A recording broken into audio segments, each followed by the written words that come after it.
Welcome to our instructional video on solving the quadratic equation x squared minus 10 times x plus 25. In this video, we will walk you through the step-by-step process of finding the solutions to this equation. So grab a pen and paper, and let's get started. Step 1. Examine the quadratic expression x squared minus 10x plus 25. Notice that this quadratic expression can be rewritten as a perfect square trinomial. Observe that the coefficients suggest it takes the form a minus b squared.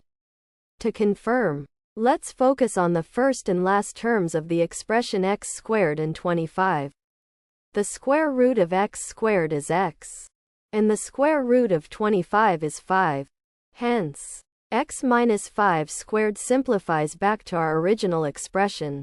Therefore, the expression x squared minus 10x plus 25 can be rewritten as x minus 5 squared.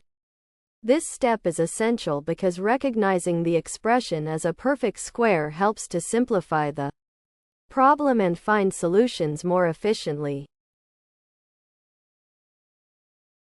Step 2. Recognize that the quadratic expression x squared minus 10x plus 25 has been rewritten in its simplified form as x minus 5 squared. At this stage, it is essential to understand that the problem has been transformed into identifying the value that makes x minus 5 equal to 0. Simplifying x minus 5 squared involves finding the square root of both sides and setting the resulting equation equal to 0. The value inside the squared term, x minus 5, must be equal to 0 for the equation to hold true. Therefore, solving x minus 5 equals 0 gives us x equals 5. This final step concludes the process, providing the solution to the problem.